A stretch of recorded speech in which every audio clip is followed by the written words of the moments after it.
Amado Pai, Senhor do céu e da terra, nós estamos em Tua presença, agradecidos, ó Deus, pela Tua graça, pela revelação de Jesus Cristo, pelo Teu poder, Senhor, comunicado à igreja. Nós te louvamos, Pai, pela vida, te louvamos, meu Senhor, pela oportunidade, Senhor, de te exaltar, Senhor, publicando os teus atos poderosos.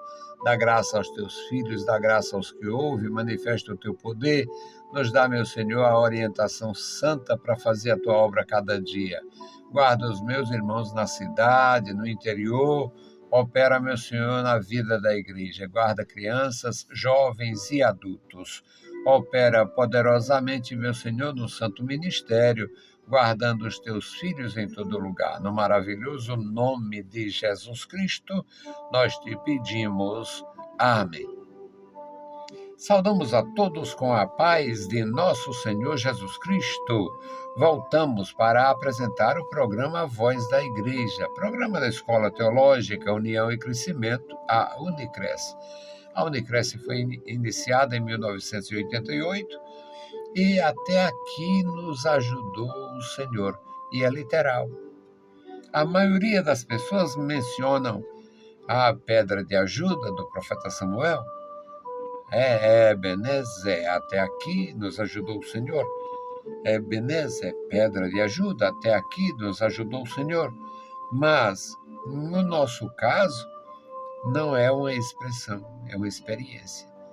Iniciamos em 1988 e até aqui nos ajudou o Senhor literalmente. Em 1993, nós iniciamos no ar. E até aqui o Senhor nos tem ajudado. Estamos mantendo para a glória do Senhor. Então vamos à palavra. Nosso texto, segundo a Epístola de Paulo aos Coríntios, capítulo 6, versículos de 1 a 10. E nós, cooperando também com ele, vos exortamos a que não recebais a graça de Deus em vão. Porque diz: ouvi-te em tempo aceitável, socorri-te no dia da salvação. Eis aqui agora o tempo aceitável. Eis aqui agora o dia da salvação. Não dando nós escândalo em coisa alguma, para que o nosso ministério não seja censurado.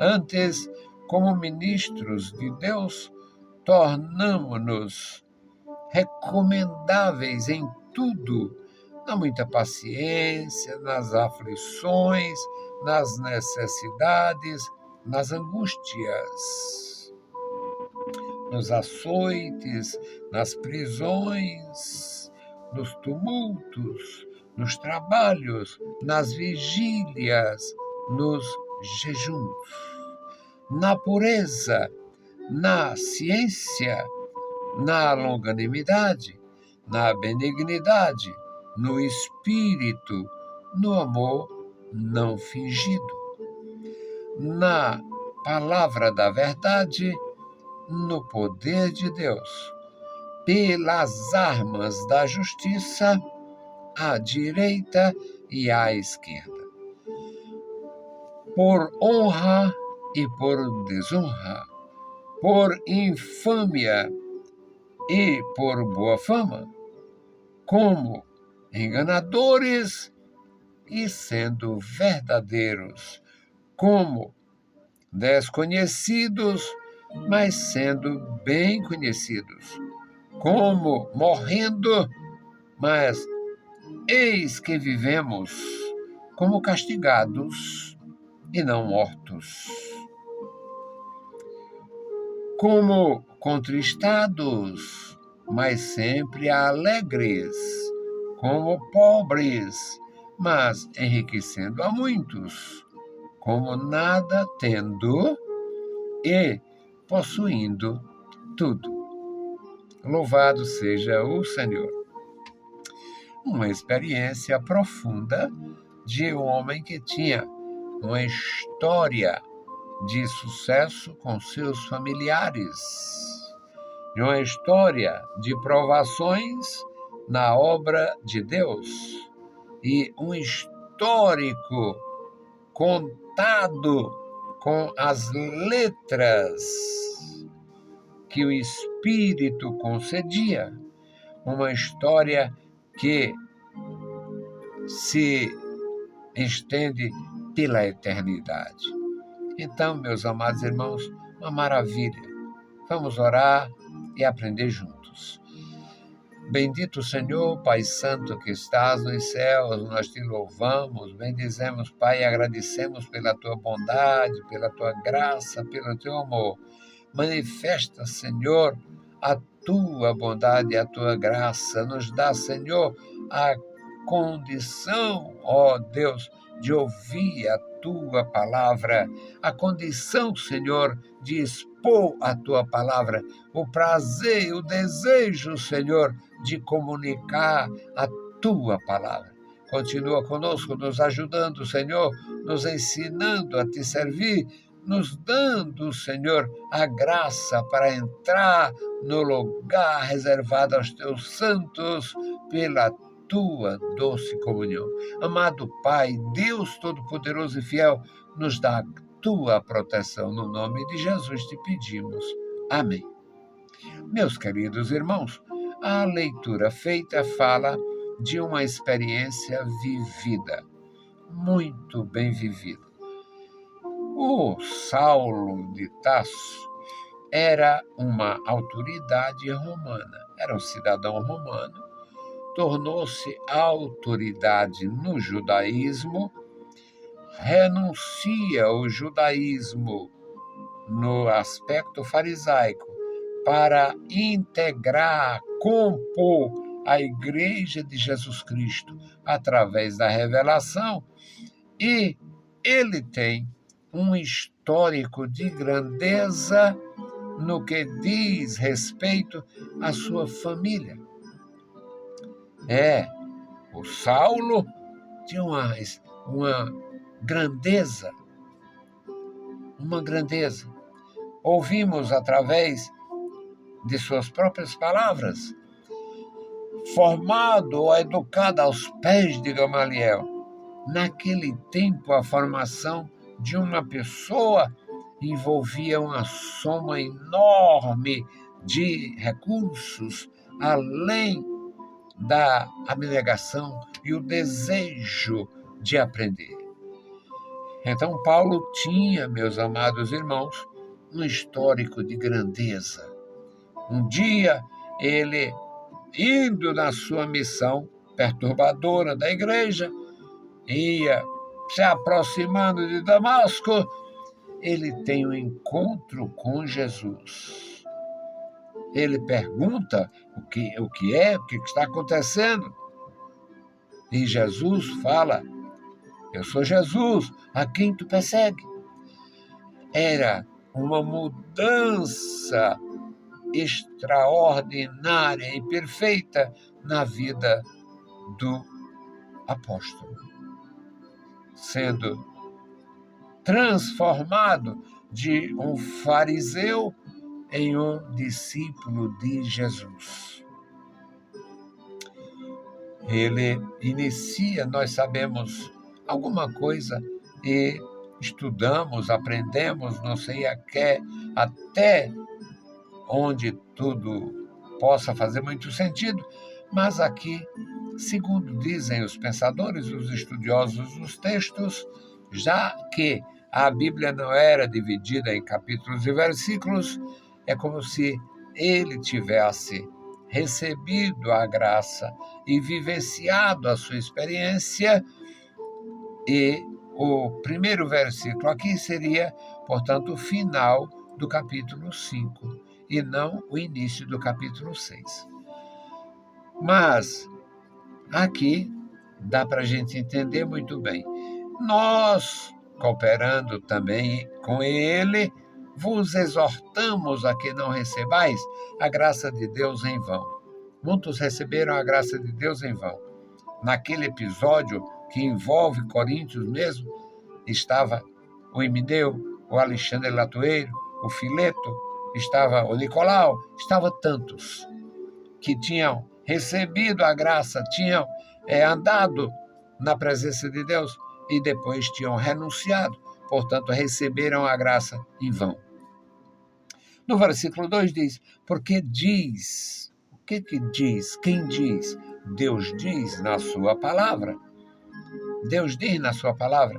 O ser humano tem a palavra. Deus diz, ouvi-te em tempo aceitável, socorri-te no dia da salvação. Eis aqui, agora, o tempo aceitável. Eis aqui agora o dia da salvação.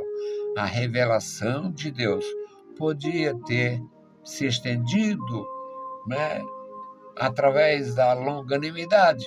Aqui ela está presente. Aqui ele está presente. Ele se faz presente. E nós, cooperando também com ele, vos exortamos no dia que se chama.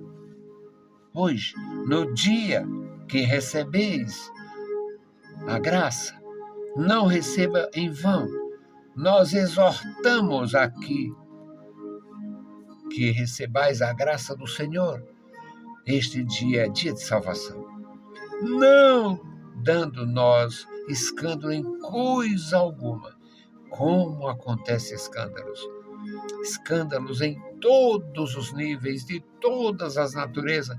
O que mais me perturba, o que mais me toca no que diz respeito ao ferimento na minha alma, na minha consciência, no meu ego, no meu humor, é o desastre das divisões.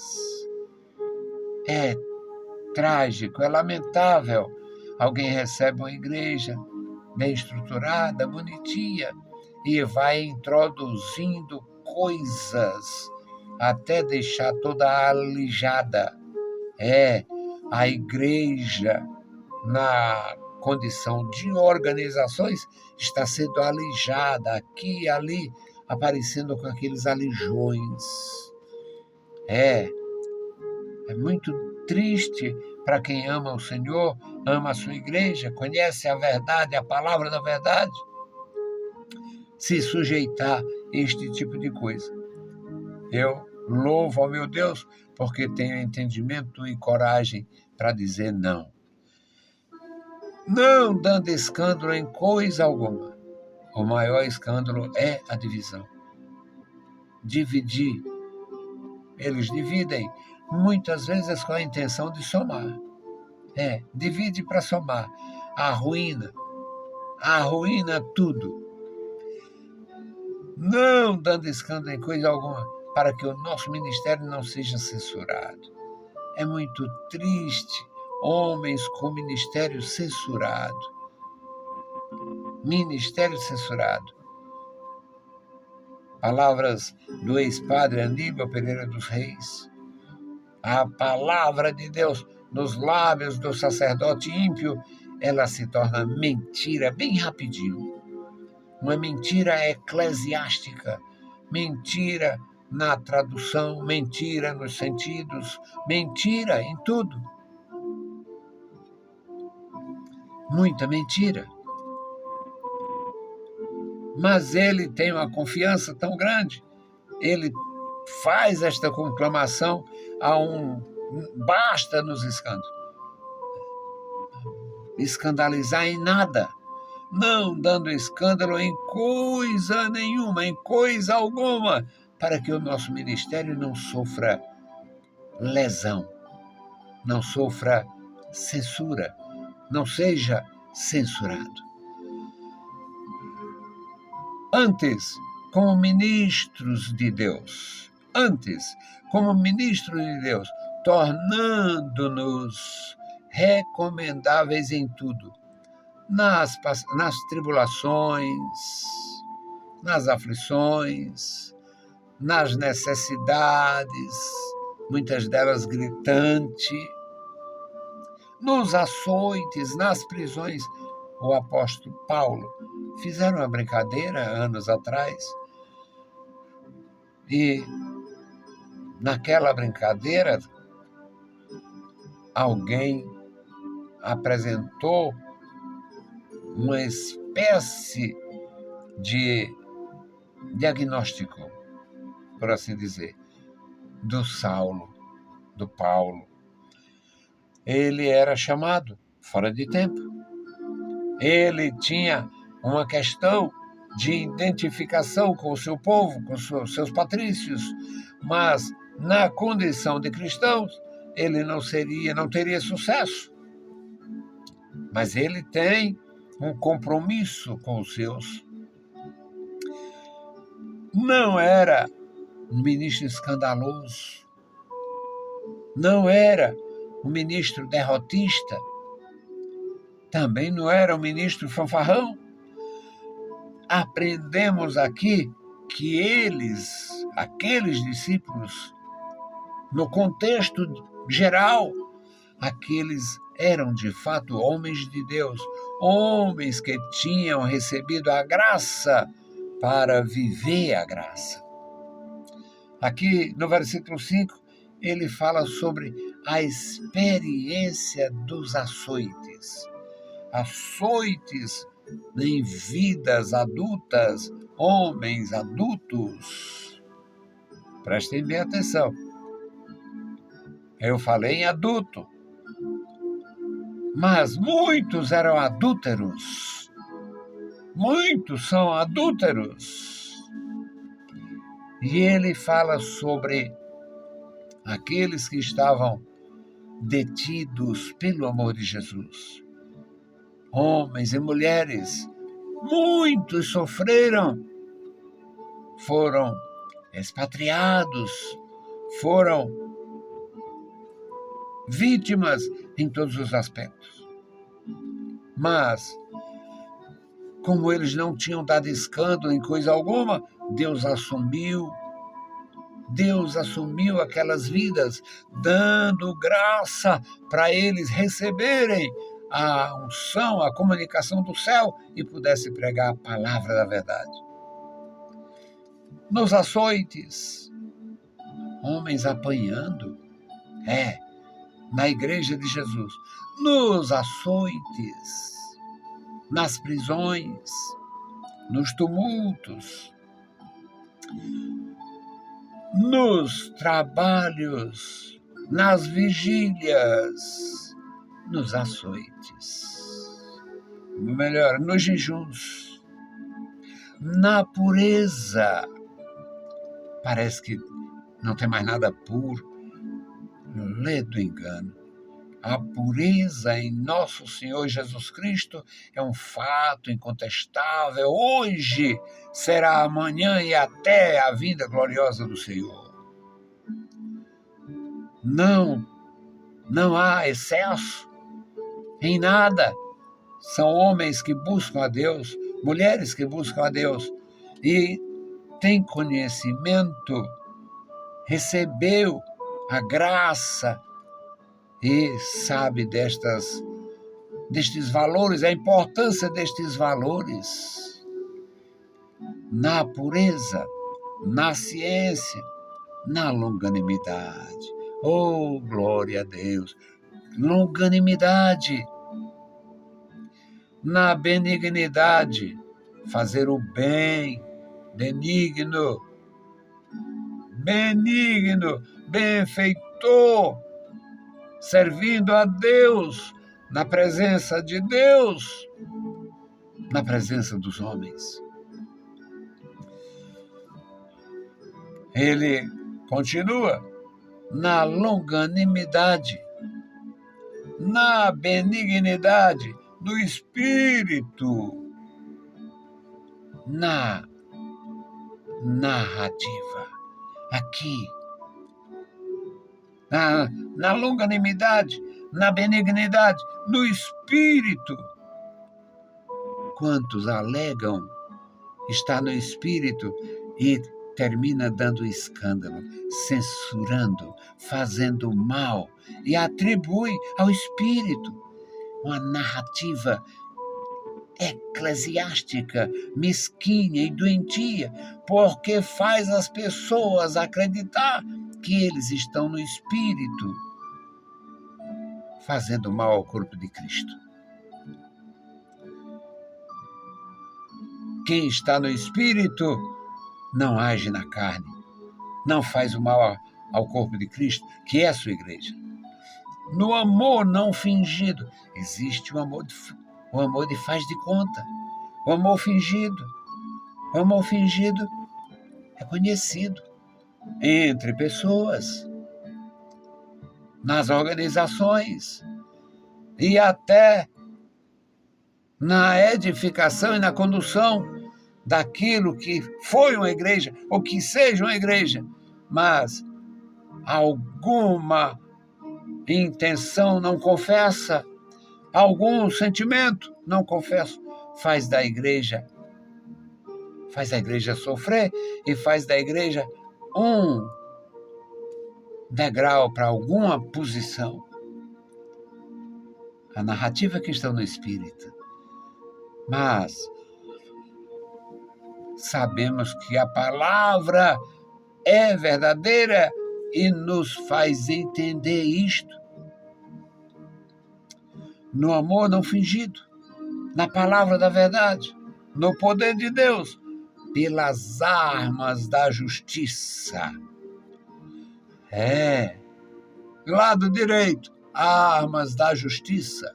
Lado esquerdo, armas da justiça. Não pode haver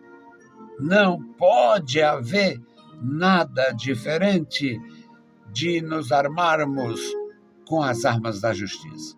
Armemo-nos com as armas de Deus, a armadura de Deus. E com esta armadura, a gente pode realmente vencer os dardos inflamados do maligno. Aqui, no versículo 8 diz, por honra e por desonra. Quantos homens de Deus, honrados na sua missão, conhecedores do seu lugar, da sua posição, verdadeiros homens de Deus, sem se esforçar em dizer me honre, me respeite, me siga, faça isto, faça aquilo. Porque eles são de fato, é fato. No versículo 9 diz, como desconhecidos. Quem é ele? É o fulano, é o irmãozinho. Como desconhecidos, mas sendo bem conhecidos. Como morrendo, mas eis que vivemos. Como castigados. Quantas aflições, quantos, mas não mortos. Parece que estamos sofrendo castigos, mas estamos vivos na presença de Deus. Como castigados, mas não mortos. Como contristados, mas sempre alegres. Como pobres, mas servindo de meio, de canal de Deus para enriquecer a muitos. Isto é algo grandioso, grandioso. Ele conclui neste versículo 10. Como pobres, mas enriquecendo a muitos. Como nada tendo. Existe o pobre e o que não tem nada. O pobre é que tem pouco, tem alguma coisa, tem um pouco. Mas aquilo, como nada tendo, é um coitado, isso não tem nada, não está com nada, não tem coisa nenhuma, não vale nada. Como não tendo nada e possuindo tudo. Meus queridos irmãos, não tem nada melhor do que andar com Deus, confiar em Deus, servir ao Senhor e preencher esses quesitos de ministros de Deus, sem dar escândalo em coisa nenhuma, sem mudar aquilo que recebeu do Senhor. Que Deus abençoe e guarde os nossos queridos irmãos. E nós vamos fazer a intercessão pelo memorial da oração. Amado Deus, Pai querido, Pai santo que estás nos céus, nós estamos em Tua presença, te louvamos pela Tua bondade, pela Tua graça, pelo Teu amor. Continua conosco, nos ajudando, nos ensinando, nos guardando. Continua com a Tua igreja. Dá, ó Senhor, a graça dos Teus servos, graça aos Teus servos. Faz com que cada um receba, Senhor, a porção gloriosa da graça para andar na Tua presença. Este memorial da oração, toma em Tuas santas mãos. Tu conheces os nomes, os viúvos, as viúvas, os órfãos, os necessitados, guarda cada um, opera maravilhas da Tua maravilhosa igreja. Pai bendito, Senhor da glória, ouve a nossa petição. Em o nome santo de Jesus Cristo, nós te pedimos e te agradecemos. Amém. Meus queridos irmãos, a paz do Senhor. Se o Senhor permitir, a gente volta. Deus nos abençoe. Leiam a Bíblia Sagrada e a graça de nosso Salvador repouse sobre vós. Amém.